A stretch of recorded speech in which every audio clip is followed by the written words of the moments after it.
Selamat mendengarkan podcast ini.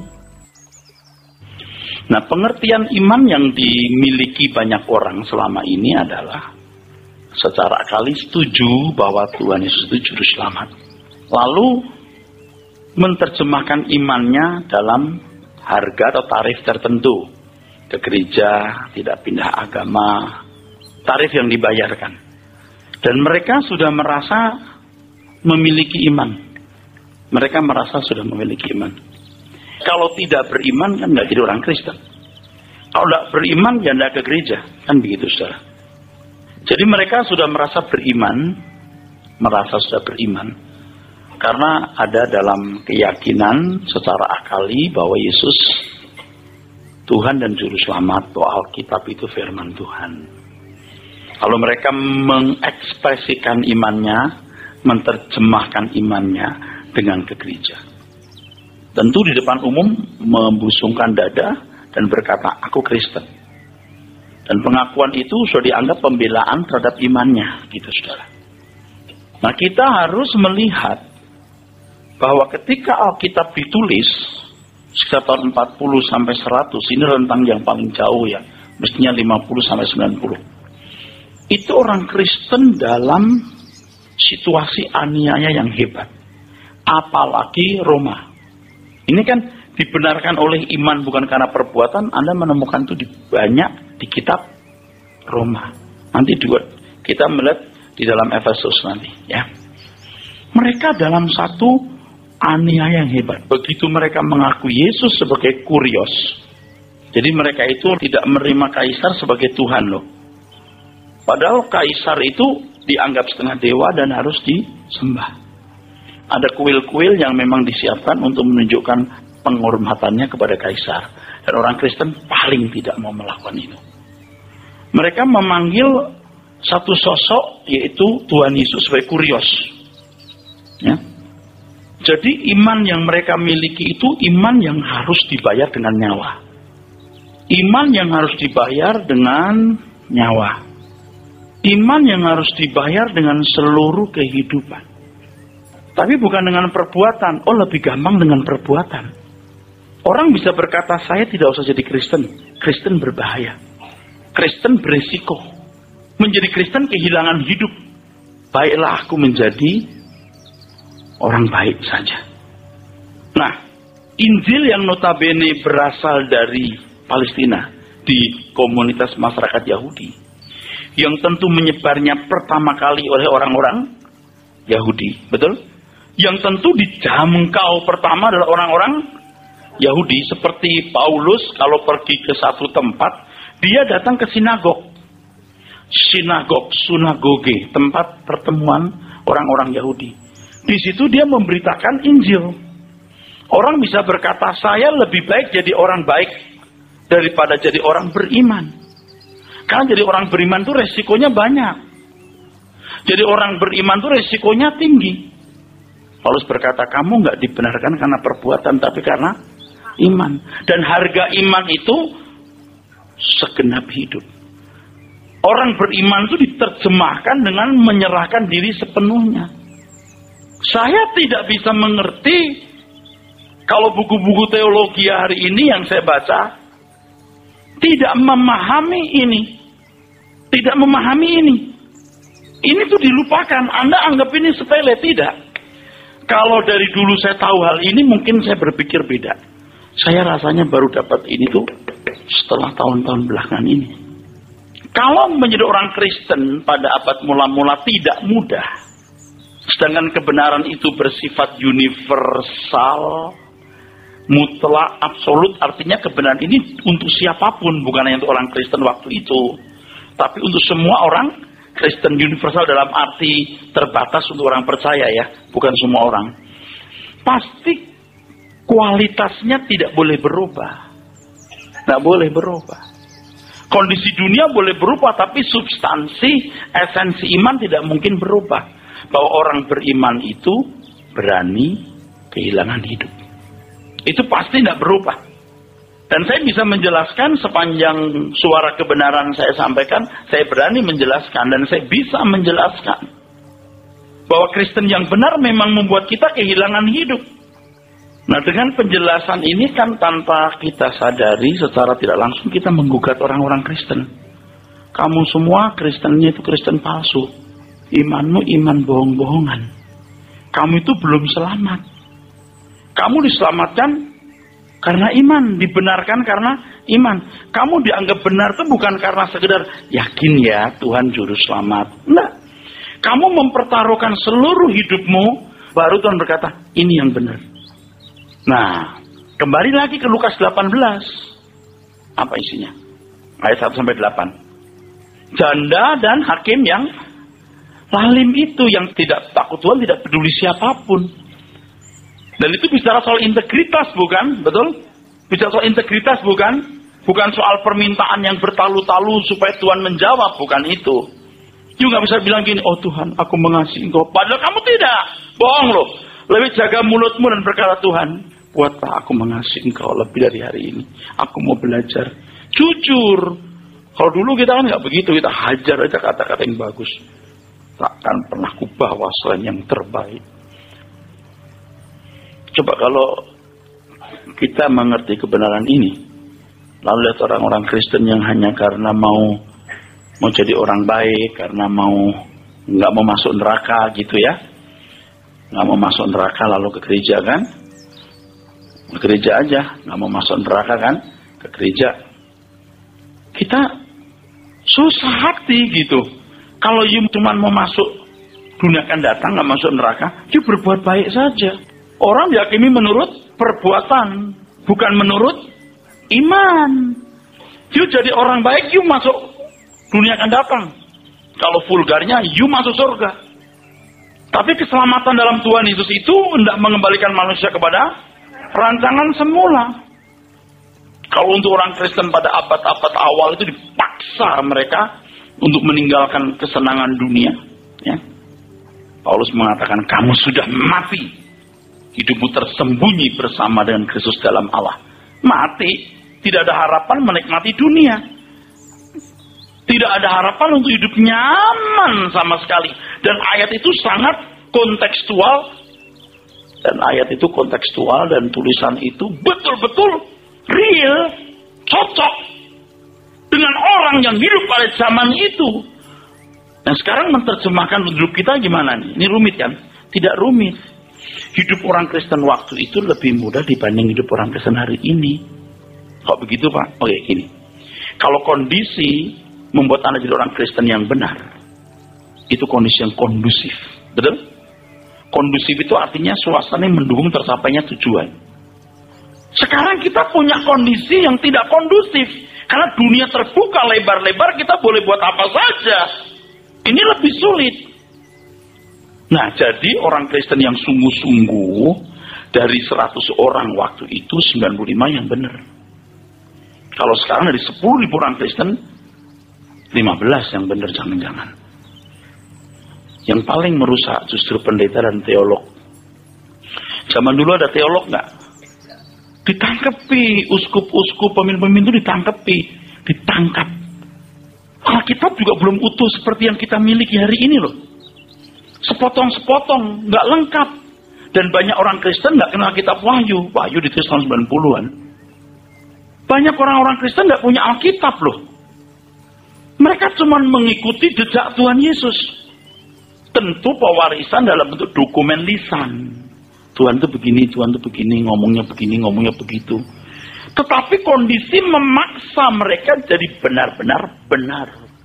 Nah kita punya Alkitab setebal itu, ditafsirkan yang enggak. Yang paling salah itu pendeta dan teolog. Ya Pak Eras kayak paling benar. Oh oke, saya nggak bilang paling benar, saya mau nanya itu benar nggak? Tapi sekarang kondisinya beda, nggak mungkin. Kalau Tuhan tidak berubah dulu sekarang sampai selama-lamanya, prinsipnya tidak mungkin berubah. Dan faktanya kita melihat orang Kristen yang setengah-setengah. Coba lihat. Macam ini. Ada orang non-Kristen lebih baik. Nah, kalau Anda cuma mau jadi baik, tidak usah jadi orang Kristen.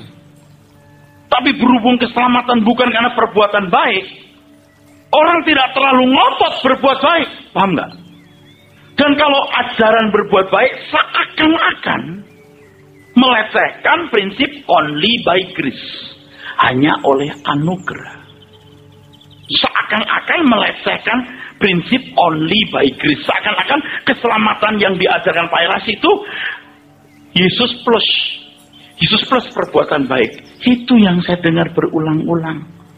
Sedangkan dia tidak mendengar lengkap apa yang saya ajarkan. Dan yang nyerang itu rata-rata teolog. Kalau orang awam yang nggak pernah sekolah teologi, nggak bisa ngerti itu. Sola gratia, sola fide, nggak ngerti. Kedaulatan Allah, nggak ngerti. Ini gini loh Pak.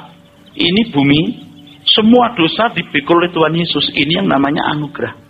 Kan konteks Yahudi dong, kita mesti kembali konteks Yahudi, bukan konteks agamanya orang Gerika atau filsafat Yunani atau agama lain dong.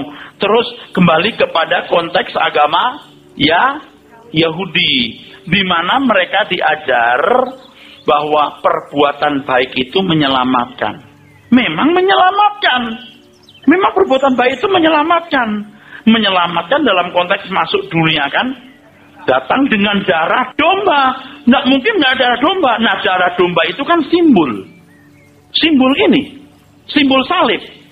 Kalau nggak ada salib, darah domba itu nggak ada artinya.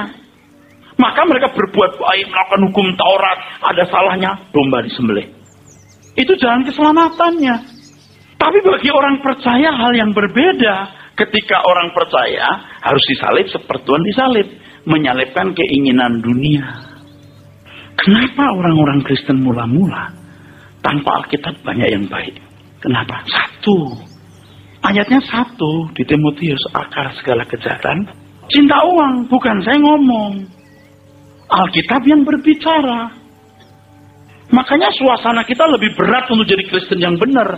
Waktu itu lebih gampang. Kenapa? Karena orang akan mudah jadi benar karena tidak ada kesempatan mempunyai uang. Lalu kalau begitu kita gimana? Ya hatimu jangan terikat. Bukan tidak boleh punya uang. Jangan terikat. Gimana caranya nggak terikat? You duduk manis dengar firman Tuhan terus. Dicerahi terus pikirannya. Untuk dosa kita yang begitu dahsyat. Lalu dia bisa pikul. Itu luar biasa. Kau pikir murah apa? Tapi untuk menyambut anugerah ini. Nah masuk ini. Anugerah yang bertanggung jawab. Tidak pernah Tuhan menjadikan manusia makhluk yang tidak bertanggung jawab dalam segala hal. Itu Pak keselamatan? Oh tidak, Tuhan yang membayar. Kita memang nggak bayar, Tuhan yang bayar. Tapi kita membayar untuk diri kita sendiri. Artinya keselamatan itu dikembalikan ke rancangan semula, di mana kita menjadi manusia seperti yang dikehendaki Allah. Dan itu butuh perjuangan, proses yang panjang. Untuk jadi baik saja orang nggak otomatis. Setuju? Saya mau tanya bro, orang bisa baik mendadak atau jahat mendadak? Bisa nggak? Nggak mungkin. Firaun memang jahat dari sononya. Kalau Tuhan keraskan itu memang patut dia dikeraskan. Emang dia tidak menghormati Allah. Nggak mungkin dia jahat mendadak. Tapi itu Pak, Alkitab mengatakan Allah memilih Yakub tapi menolak Esau. Kira-kira Allah kasih tahu nggak kalau Ishak nggak nanya sama Tuhan? Ini anak ini kok pada berantem di dalam gimana nih? Nanti adiknya akan lebih gede, lebih berkuasa. Kenapa? Karena orang Yahudi itu biasanya anak laki-laki yang terima berkat, betul? One day kalau sampai kejadian itu kamu nggak kaget, Tuhan itu baik sama keluarga Abraham, betul? Kita kok menafsirkan tuh Tuhan menentukan ininya. Tapi Tuhan kan tahu sebelumnya. Soal Tuhan tahu nggak tahu, yuk jangan urusan. Itu urusan Tuhan dengan, maaf ya, otak Tuhan yang maha. Coba suruh ngitung berapa planet jumlahnya. Berapa miliar galaksi. Satu galaksi 12 miliar atau berapa miliar. Coba hitung. Yuk bisa ngerti nggak pikiran Allah? Nggak ngerti kan? Jangan coba mengerti. Mengertilah pikiranmu dan tanggung jawabmu, bukan pikiran tanggung jawab Allah. Saya bicara itu untuk memadankan ini, tetap berkaitan, berkalian di sini. Tapi Allah sudah tahu Pak yang selamat atau nggak selamat, itu bukan urusan kita. Ada wilayahmu, ada wilayah Tuhan, ada wilayah kita, ada wilayah Tuhan. Wilayah kita saja yang kita gumuli. Bertobatlah kamu, berubahlah kamu, sungguh-sungguhlah kamu. Itu loh. Bukan tapi Tuhan sudah memilih. Tapi orang Kristen itu suka yang begitu. Tuhan beri kita kemenangan. Kamu luar biasa. Waduh, bener-bener deh. Apalagi kalau pendeta sudah mata duitan, selesai. Itu udah tamat kuadrat. Tamat habis deh. Satu saja rahasianya, akar segala kejahatan. Dan itu yang hampir nggak bisa dipetot karena melekat dengan kita. Tapi akan bisa diangkat kalau you punya satu langkah, mengasihi Tuhan. Allah turut bekerja dalam segala. Saya baru baca teks aslinya tadi, artinya Allah bersama-sama. Ini ya, kalau cuma berbuat baik, you masuk dunia baru deh. Lalu kalau orang percaya, apa? Dimuliakan. Iman itu membawa kita sampai tingkat dimuliakan bersama Tuhan Yesus. Kalau cuma masuk dunia baru, waduh, gawat. Dunia ini, ya, dosanya dipikul Tuhan Yesus. Itu kan ada teolog-teolog yang hebat-hebat berkata, Tuhan mati untuk sebagian orang, gitu. Sekarang you pernah pikir nggak? Orang baik di kampung ujung sono, wah, yang bangun pagi, nyawa, pulang. Ketika ada seorang tersesat, dia kasih makan, tinggal di gubuknya sebentar, bawa pulang, tanpa minta imbalan. Saya kan udah tua, saya punya pengalaman hidup juga. Saya memang nggak pernah tinggal di desa, saya selalu tinggal di kota saya kecil. Saya nggak pernah kenal tuh namanya sawah apa nggak kenal. Tapi kan kita suka ngeluyur ke desa kemana, ketemu orang-orang baik gitu, tulus. Dan kita juga punya saudara-saudara yang bukan orang Kristen, yang benar-benar jujur dan baik. Lalu masuk neraka tanpa dia mengerti. You ngerti nggak neraka itu bukan satu hari? Kok you tega ya mikir begitu? Dulu saya itu nggak tahu jawabnya, jadi diem aja. Aduh nggak tahu. Aku dipaksa jawab saya gini, ya masuk neraka dong, nggak percaya Yesus. Terpaksa. Di luar Yesus nggak ada keselamatan. Keselamatan yang dipahami itu masuk dunia baru ini. Terus masuk dunia baru itu cuma nyanyi, nyembah Tuhan pakai baju putih, di surga nanti pakai baju putih. Saudara, dunia baru nanti bukan orang bangun nyanyi pakai baju putih, tidak, berbudaya. Makanya satu kalimat yang saya mau beritahu kepada saudara, dunia ini harus dinikmati. Kalau you tidak menikmati dunia, you nggak ingin masuk surga. Makan enak itu enak nggak? Jalan-jalan lihat pulau bagus, pemandangan, berenang, diving, enak nggak? Itu bagian dari kehidupan. Ada yang punya hobi apa yang baik, apa salahnya? Tapi kalau jadi berhala itu yang salah. Dan ada orang-orang khusus yang memang, ya, nggak bisa. Seperti saya ini udah nggak bisa punya hobi apa-apa. Waktu saya habis kecuali main musik. Itu hobi.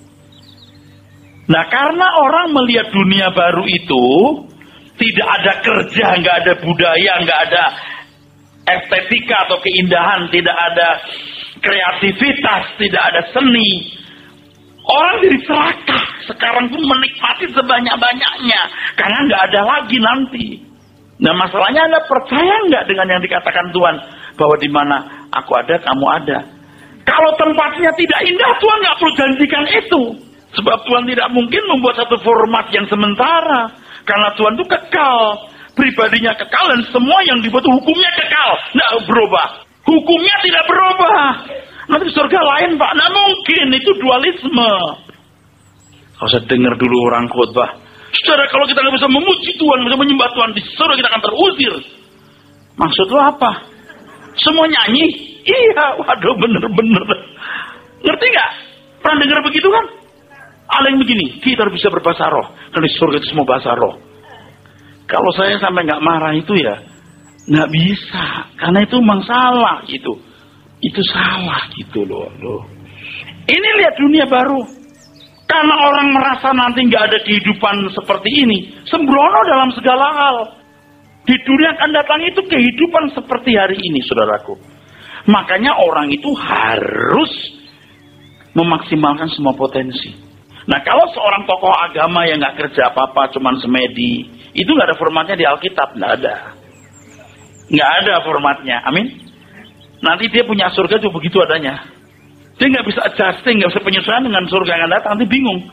Waktu di dunia cuma pakai baju satu lembar terus, wah, kok ini ada kreasi. Jadi Tuhan dibenarkan oleh iman.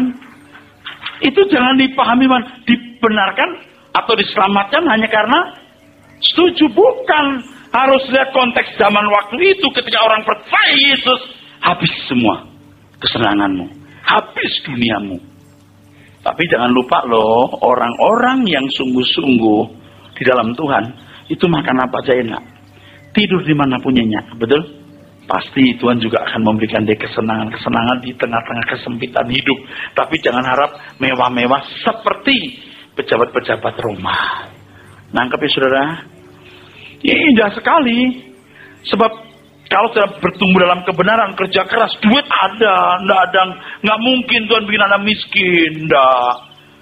Kecuali ada maksud-maksud tertentu ya, tapi rasanya Tuhan akan membuat kita kecukupan supaya kita bisa jadi berkat, atau kelebihan supaya kita bisa lebih efektif jadi berkat. Amin. Begitu saudara. Jadi beriman itu segalanya. Kalau bukan karena perbuatan lalu kita tidak perlu berbuat baik karena salib. Kalau menggunakan kalimat lain boleh saya ngomong. Keselamatan itu membuat kita berbuat sangat baik. Jadi kalau perbuatanmu tidak baik, kamu gak selamat. Sangat baik. Jadi kalau perbuatanmu gak baik, kamu gak selamat. Baik dikembalikan ke rancangan semula maupun dunia baru. Nggak bisa. Anda bisa bayangkan betapa tidak adilnya orang Kristen yang nyolong, Kristen yang kejam terhadap sesama, ya bertobat juga masuk surga. Orang yang non Kristen nggak pernah dengar Injil yang baik masuk neraka. Nangkep nggak saya ngomong apa ini? Saya ulangi ya. Ada orang Kristen yang setengah-setengah baik. Bukan banyak yang jahat sama pegawai, dia menekan, dia nggak tahu perasaan orang. Pokoknya jahat aja deh. Halo. Terus masuk surga karena percaya Tuhan Yesus. Tiap minggu minta ampun, tahu gak? Tapi ada orang non-Kristen yang baik, nolong orang, berkorban. Ada orang non-Kristen banyak masuk neraka. Kira-kira Tuhan macam apa sih yang kita percaya? Makanya kalau orang yang keselamatan oleh anugerah secara tidak proporsional lalu berkata Allah yang memilih. Kalau Allah memilih, Allah akan menuntun dia jadi orang baik. Oke. Tahu ya, keselamatan dikembalikan ke rancangan semula. Seperti Yesus, kamu harus sempurna. Amin. Jangankan sempurna, baik aja kagak, betul? Untuk baik aja perlu proses, betul? Untuk baik perlu proses, setuju? Untuk baik tidak otomatis, amin? Apalagi sempurna. Tapi kalau dipilih Tuhan nanti akan baik dengan sendirinya. Kalau situasi dunia jahat, orang cenderung jahat nggak? Kalau begitu di akhir zaman makin nggak ada orang selamat dong. Karena makin tercenderungi untuk tidak baik.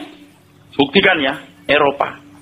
Itu teolog-teolog Eropa rata-rata itu yang ngomong keselamatan ditentukan Tuhan.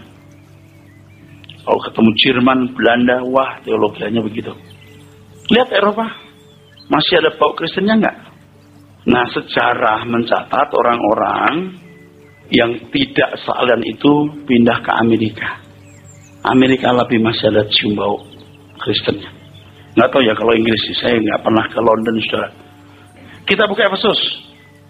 Biar kita buka dulu ayatnya. Nanti Efesus pasal 2, ayat 8. Terus baca. Sebab karena kasih karunia kamu diselamatkan oleh iman. Itu bukan hasil usahamu tetapi pemberian Allah. Terus? Itu bukan hasil pekerjaanmu. Jangan ada orang yang memegahkan diri.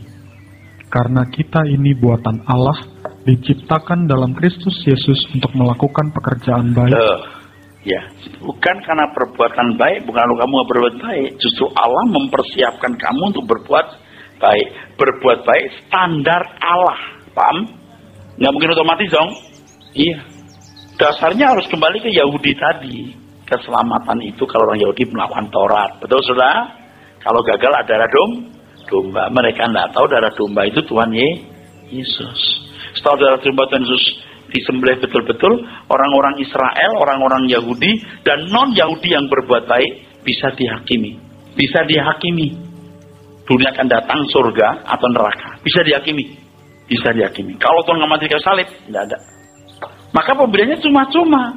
Itu cuma-cuma. Keselamatan kamu bukan perbuatan baik, perbuatan kamu nggak bisa menyelamatkan. Bahwa dari 10 hukum, 1 kamu melanggar semuanya. Betul nggak? Itu kata firman. Itu kata firman. 1 kamu langgar, 9 lain kamu langgar. Itu bukan perbuatan baik. Perbuatan baik kamu nggak menyelamatkan.